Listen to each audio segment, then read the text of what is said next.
Just before the pod starts, Fulham fans, it's just to excuse my ridiculously croaky voice, having just getting over cold/flu.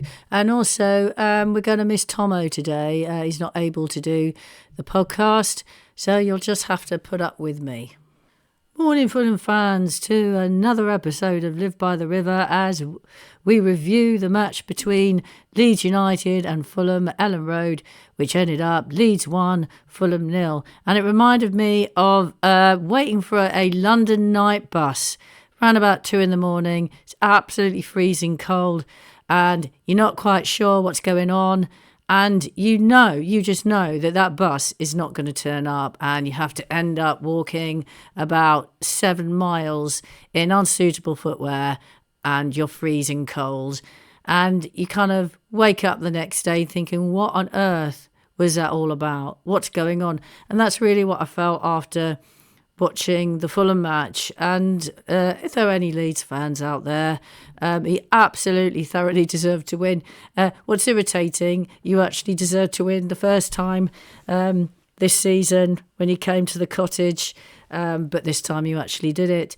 I'm not quite sure what Silva's game plan was. I mean, to be fair though to Silva, I was really excited by the lineup. It was something new, that the fact that, Sesson was being used as a more kind of attacking player. And that was really exciting, and really, really hoped that he would kick on from this. But it wasn't to be. And in actual fact, when I looked at how things were working out on the pitch, it was an odd one because Sess actually played on the right. Wilson kind of was in the middle. Smith Rowe then drifted on the left with kind of Rowell up front. Also, I think another key issue, which was kind of came quite obvious as the game went on, was that we really were quite happy in just passing it around at the back. So, for example, in the amount of accurate passes, again, guess who was top? It was Anderson, I think 20, it was about 83 passes. Cuenca was the next. The highest with Leeds was Strike, and he had 46 accurate passes. So already you're seeing a pattern where we were passing it from side to side, maybe towards Berger, back again, side to side. And that really was the pattern of the match. Now, I didn't quite understand how this was meant to break down the 5 Leeds midfield. I mean, this is a really good side. And I didn't know whether Fulham, they looked tired, or were they slightly complacent, or did they just have a bad game? I don't know what it was, but we really didn't get at Leeds at all. Leeds were bright, well drilled, working really well as a team. And they tried throughout the whole match to get that goal. And even though they had a number of setbacks where they ballooned a number of chances and one-on-one chances with Leno, in the end it paid off with a really good goal.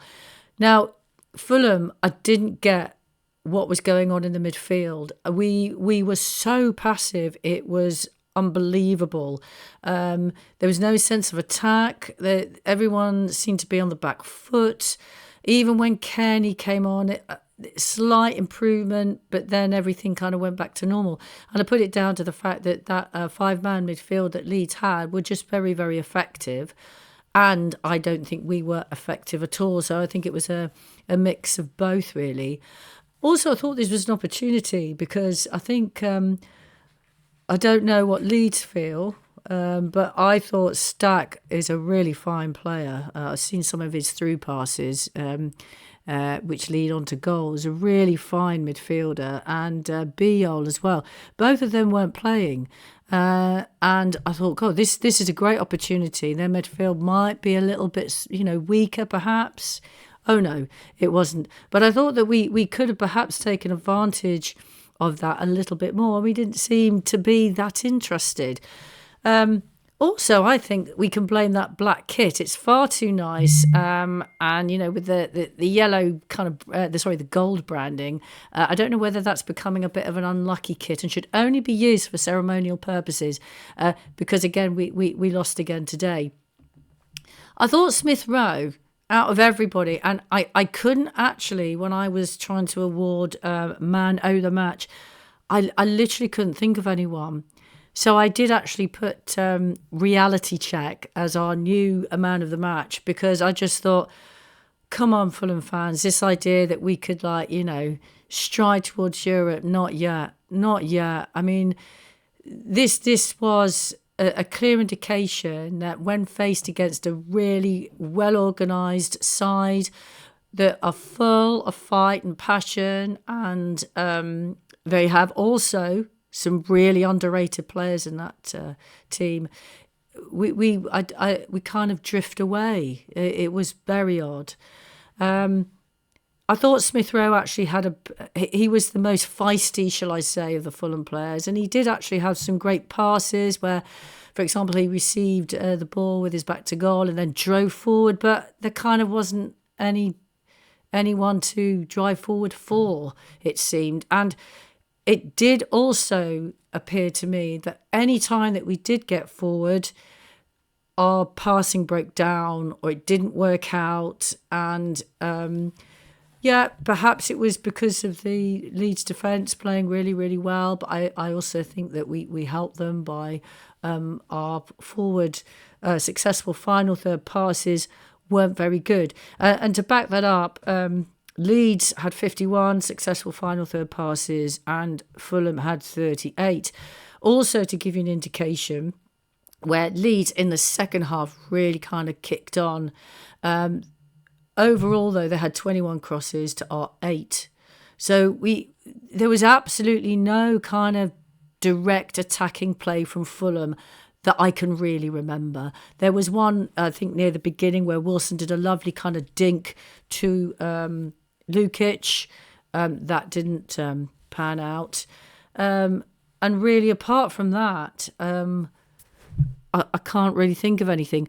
Wilson, again, I think flattered to deceive in this match. I mean, one of the biggest impact he had was when he brought down Goodmanson, who was on a break, and I think it's because I'm very, very old that I don't actually like seeing that. But I would suggest most people would say that it was had to be done, a foul that had to be committed, and therefore should be commended. But Wilson didn't really affect the game much today, which I suppose absolutely understandable. When you've been on a high for that long, you do need some downtime. I also felt that Rowley didn't have much impact in the game.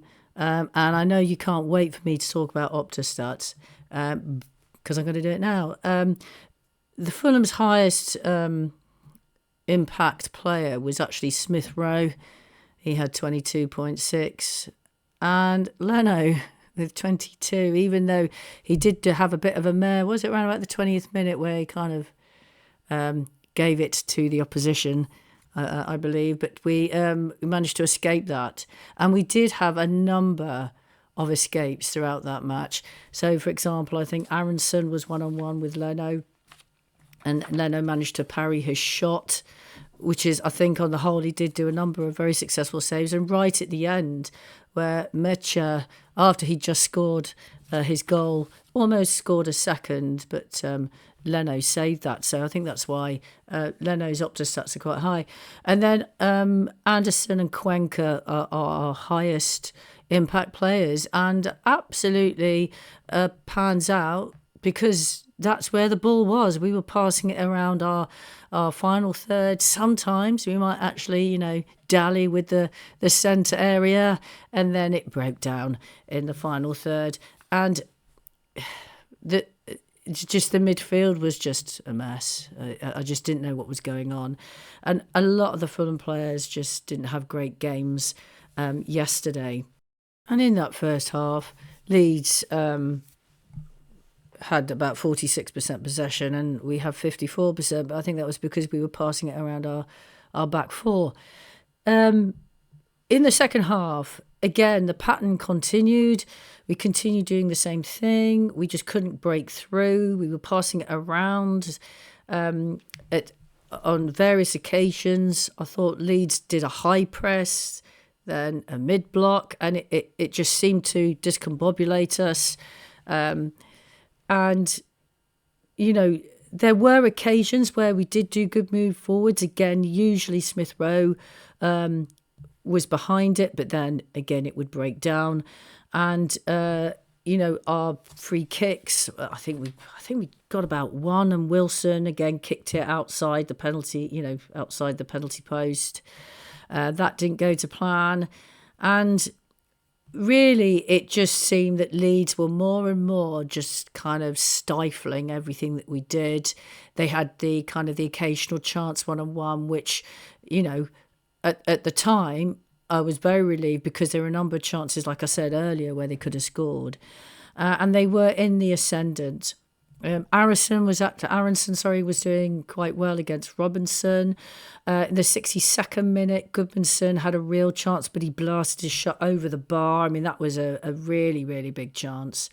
And then in the 63rd minute, Kearney came on for Lukic, who seemed injured, and Kevin came on for Sessegnon, which I think were sort of sensible substitutions, although I do know a number of Fulham fans thinking, well, why didn't he start that off? But I'm not going to complain about the fact of trying Sessegnon higher up the field, I have to say.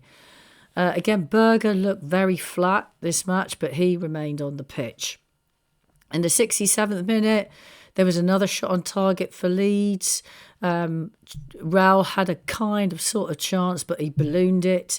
And by the way, I presume the balls have changed recently, because honestly, when Raul hit it, it went one direction, then it literally swerved, and it wasn't don't tell me it's deflection. It literally swerved completely in the opposite direction. Weird stuff going on with these footballs at the moment, folks. And then there was a corner to Leeds, and that went straight to Leno. So I think Leeds were having, they were obviously going through a period where things weren't kind of panning out for them either. And then the 75th minute, King came on for Smith Rowe. And just to give you an idea, by that 75th minute, touches in the opposition box, Leeds had 11 and we've had 2. So what were our intentions? Who really deserved to win that match? Who was actually trying to win the match? Were we just trying for a draw? And if so, shame on us if that's what we actually would. I'm hoping that that's not the case. So they had a shot of the Fulham fans who were just standing there, like I said, like they were waiting for a night bus that was never going to come. Absolute respect to those people that stood there throughout that match. So again, we get to the 80th minute, and I honestly could say, right, there's no way we're ever going to score in a month of Sundays. Let's just hope we can hang on. And obviously, we couldn't hang on. This is when Leeds, made some good substitutions with hindsight. Metcha came on, and we had Kusiasari coming on for Rao later, and Diop coming on for Wilson, so we had a back 5. What could possibly go wrong, Fulham fans, with a back 5? Anyway, about 4 minutes later, Leeds scored. Sorry, 2 minutes. Literally 2 minutes later, Leeds scored, and Metcha did some fine little touches before that. That sort of run of play. Kearney again was bamboozled by Aronson, who again kind of persisted. And then I think it was Ampadu that did the cross, I think. A great cross to Metcha, who had so much to do. And I think that was the only bit of quality in that match. It was a really fine goal. And to be honest, they deserved it. If we think that we can just sit back and soak up, Fulham fans, we can't. Leeds are a very, very good side. They deserve to stay up, I think. And we just weren't at the races. I think we were just there. So, highly depressing. I think after all of the kind of the buzz, the last couple of games and so on, it would have been nice to have at least played well. At least played well. Would have been great, but we didn't do that. And if you're playing against a good side like Leeds, then you deserve to lose. And if you think that you can just go there and soak up all the pressure that Leeds gave us, we can't. I mean, look at what Leeds have done so far. They're on a great run. Daniel Farke is a really good manager. Seems like a decent bloke as well. And, they're on a fine run. Oh, my Lord. So our next match is against Brighton. Now, our XG, as you well know, folks, was 0.39. And I kind of think that we might need to get it a little bit higher if we want to score a goal, because we're at home against Brighton on Saturday at 3:00. So I do hope that you can join us for our review. I'm just absolutely praying for the fact that we play better next match. And again, apologies about my voice being a bit weak and croaky. And I do hope that we try and forget what happened at the weekend and look forward to Fulham v Brighton. Take care.